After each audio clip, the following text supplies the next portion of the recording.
Ladies, do you want to look like a fitness model? Because that's what I want to do. I want to help women look like fitness models. Through the years I've spent in the fitness industry, I've worked with so many different types of people. What I've found is what I'm really, really passionate about and really good at doing is helping women look like fitness models.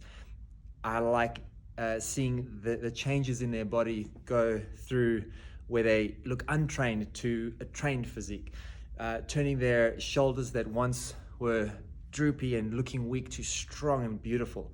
I love to see the changes in the waistline and the development of the legs and the glutes.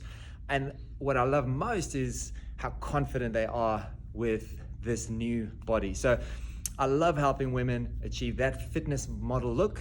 And the program that I do is called the Dream Body Coach.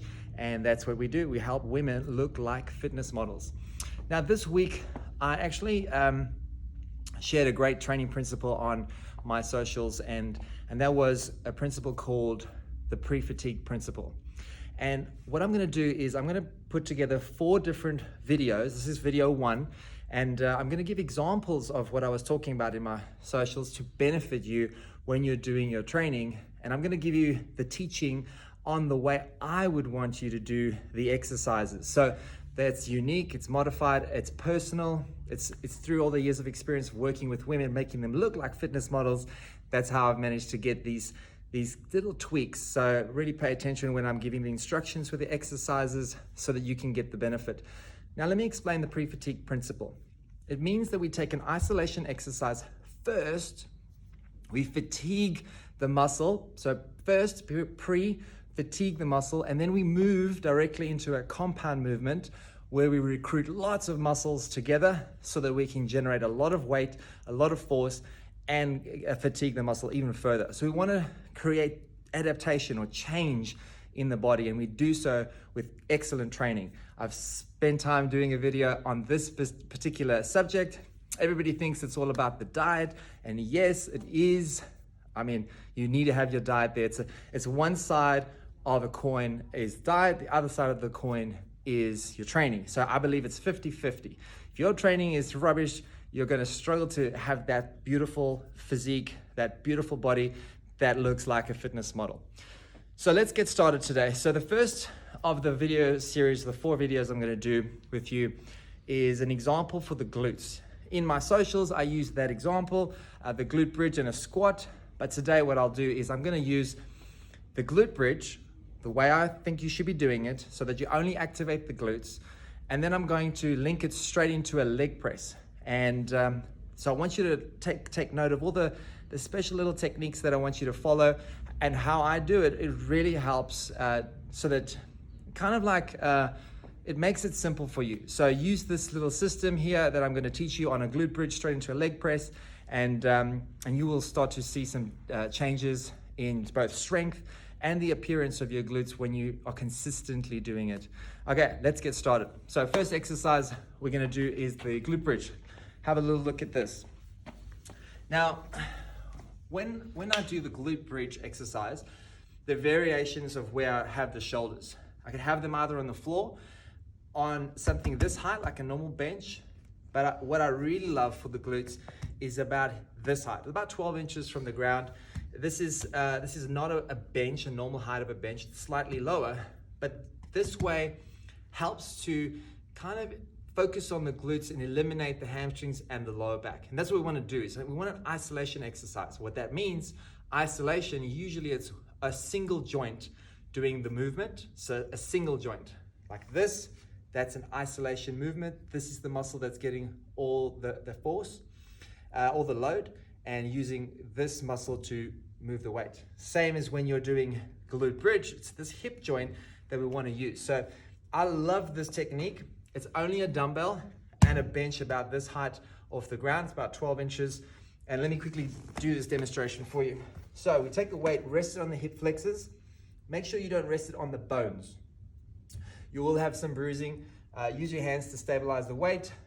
We want to make sure that it's resting on the hip flexors. So let's get into position. I'll show you how to do this movement. I love this exercise, and I think my clients love it too, or hate it, but They love the effects. All right, so I ask to stabilize the weight and sit in a neutral position. So neutral position, there is no activation through the spine. It is straight, basically, it's just straight. I want the abs to be drawn into the body, and then as we do that, lower abs drawing into the body, the glutes will start to work a little bit harder. The lower back is not working. I want you to lift up until you hit a straight line or thereabouts. If you hit a straight line and you feel your back is arching, then come back down slightly, because we don't want to work the lower back or the hamstrings, we want to work the glutes. So my glutes are already starting to burn now because they're fully active. You see my hamstrings are relaxed. These are not working right now. Okay, so when we drop down into this glute movement, see how my shoulders lift up? And that is like a seesaw action. So shoulders are resting on the bench, the seesaw action. So hips are dropping down and coming back up, down, coming back up. Okay, so that's your movement. Now, with the tempo, we go down slowly, 2, 3, squeeze up, 1, 2, down, 1, 2, 3, squeeze up, 1, 2, 1, 2, 3, squeeze up, 1, 2.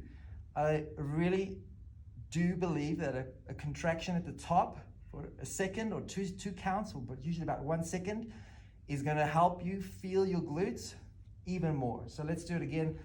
Let's go down, 2, 3, up, 1, 2, down, 2, 3, up, 1, 2. Okay, so with the reps of this exercise, I always tend to go for like 20, 25, 30. So it's actually a long set, but when doing it in a combination like this, I would spend about 45 seconds, maybe a minute max. So think about that. When you're doing a pre-fatigue on this, 45 seconds of that exercise will be sufficient. So let's say you've just finished that, you've done 45 seconds, your glutes are on fire, put the weight down, 10 to 15 seconds, get onto your leg press. Remember, the sooner you can get on there, the better. 10 to 15 seconds max. Feet in position, feet quite high.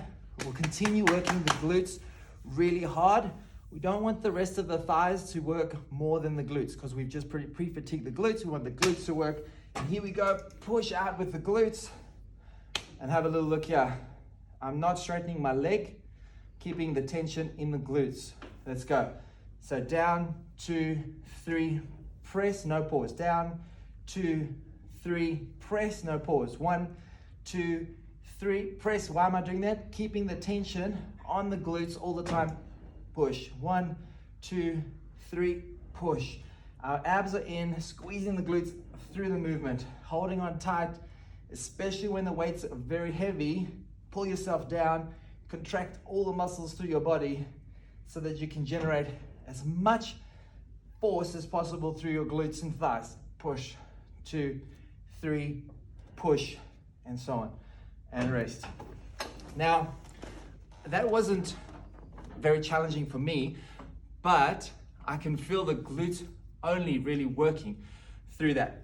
So the activation is so good that even with a small weight in the glute bridge, and I mean a light weight for me in the leg press, I can still feel how the glutes are really, really working extremely well. So there's a lot of teaching there regarding those two exercises, especially the first one, because the first one, if you don't get that glute activation correct, you'll feel your lower back working. And when you get onto your compound movement, you end up working your lower back. So what we want to do is really focus on get me out of breath. Really focus on the isolation part, the glute activation. The first one, get it right, practice it over and over. Once you do 45 seconds of that and your glutes are on fire, jump off, straight onto your leg press, 10 to 15 seconds, another 45 seconds. The tempo that I teach on both of those, pretty consistent. The tempo for the first one, it's down, 2, 3, up, hold, 2, down, 2, 3, up, hold, 2, down, 2. That's the tempo for the first exercise. Second exercise, there is no pause, nowhere.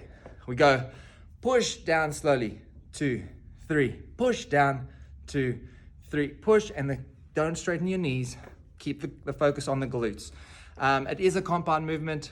Yes, the quads are working, the hamstrings are working, your core is working, your lower back's working. I understand, but the focus becomes all glutes and your development is way faster. It's a smart way to train. See, I have a philosophy. We have to train smart first, then hard.